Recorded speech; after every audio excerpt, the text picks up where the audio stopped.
Assalamualaikum warahmatullahi wabarakatuh. Saya Hanifatul Hasanah dengan NIM 21042151 akan mempresentasikan tugas mata kuliah Sistem Informasi Manajemen dengan dosen pengampu Bapak Ib Permana STMT. Kali ini kita akan membahas materi lanjutan dari pertemuan sebelumnya, yaitu pertemuan 11, dan sekarang kita lanjut kepada pertemuan 12 dengan judul materi yang sama, yaitu Sistem Informasi Manajemen dan Konsep Kompetitif Advantage. Ada beberapa poin yang akan kita bahas seperti yang terlihat pada layar PPT. Yang pertama yaitu praktik hacking. Hacking adalah kegiatan memasuki sistem informasi melalui sistem operasional yang lain yang dijalankan hacker. Ada berbagai macam sistem, misalnya web, server, networking, software, atau juga kombinasi dari beberapa sistem tersebut yang tujuannya adalah untuk mencari hole atau bug pada sistem yang dimasuki. Dalam arti lain, mencari titik keamanan sistem tersebut.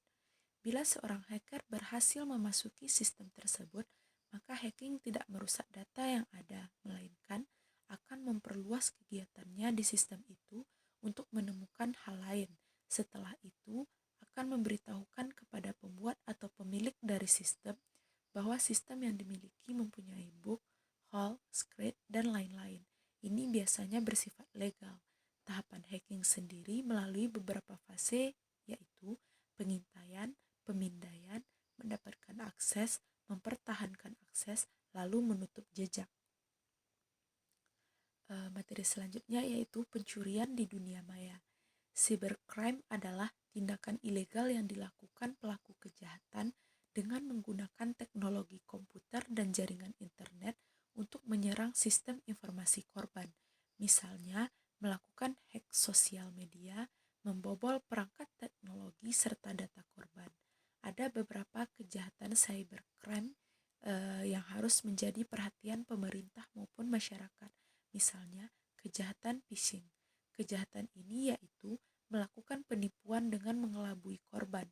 Umumnya, aksi kejahatan ini dilancarkan melalui email maupun media sosial lain seperti mengirimkan link palsu, membuat website bodong, dan sebagainya.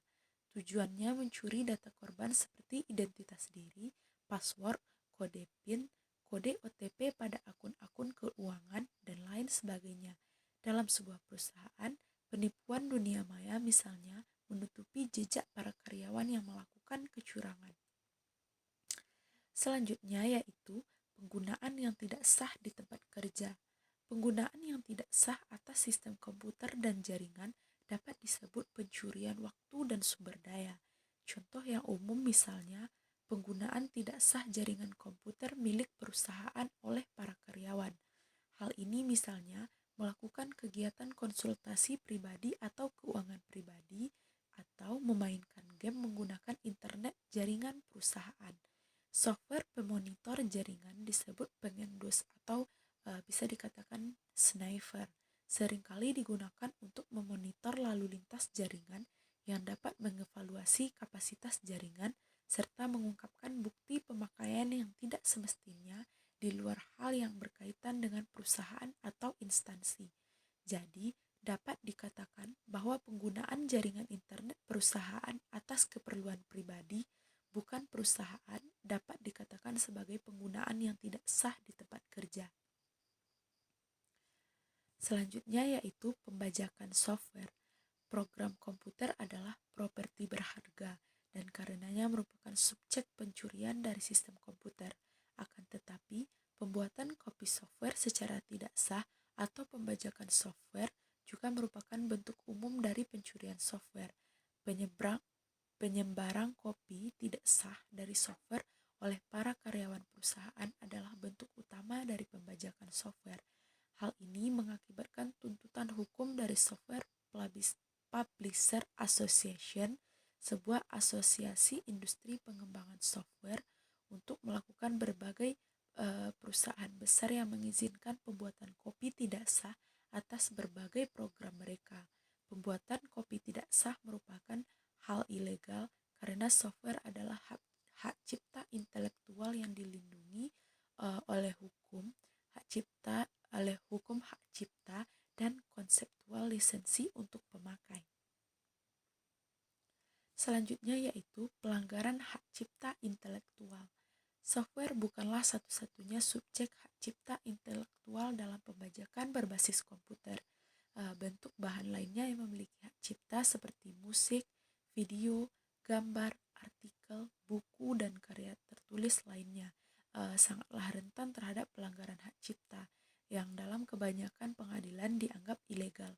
Versi yang didigitalkan dapat dengan mudah ditangkap oleh sistem komputer serta disediakan untuk banyak orang agar dapat diakses atau didownload dalam situs web di internet atau dapat langsung disebarkan melalui email sebagai file lampiran perkembangan teknologi.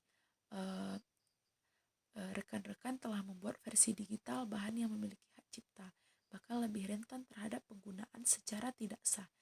Contoh, software untuk berbagi flat ALP2P memungkinkan pemindahan file MP3 secara langsung atas lagu tertentu antara perangkat kita dengan perangkat yang lain di internet. Jadi, software semacam itu membuat jaringan peer-to-peer jutaan pemakai internet yang secara elektronik mempertukarkan versi digital atas lagu yang dimiliki hak cipta atau yang merupakan dominan publik disimpan dalam hard. Selanjutnya yaitu pertahanan dari virus. Keamanan sistem informasi adalah kegiatan untuk menjaga keamanan atau melindungi suatu sistem agar tidak dapat diakses dengan sembarangan oleh orang atau organisasi yang tidak bertanggung jawab. Security management of a business adalah di mana upaya untuk melindungi dari berbagai ancaman yang tujuannya untuk memastikan kelanjutan dalam berbisnis, meminimalisir risiko dalam bisnis, dan meningkatkan investasi dan peluang dalam bisnis. Maka hal itu upaya untuk melindungi keamanan sistem informasi dapat dilakukan dengan berbagai cara, misalnya dengan sistem atau aplikasi antivirus. Virus defenses adalah salah satu strategi mengarah pada sistem pengamanan informasi yang bekerja dengan serangkaian mekanisme perlindungan dan diinstal dalam peralatan jaringan komputer dan pusat data. Sistem perlindungan ini bekerja secara maksimal untuk melindungi data yang penting tersimpan dalam perangkat komputer kita dari serangan cyber virus yang menyerang komputer kita dengan berbagai cara. Selanjutnya yaitu etika dalam sistem informasi manajemen. Etika sendiri berarti suatu nilai atau kualitas yang menjadi standar dan penilaian moral. Sistem informasi sendiri merupakan suatu sistem yang berbasis komputer yang memberikan informasi bagi pengguna dalam suatu organisasi atau perusahaan, supaya informasi yang dihasilkan oleh sistem informasi dapat berguna bagi manajemen, maka diperlukan sebuah etika dalam pelaksanaannya.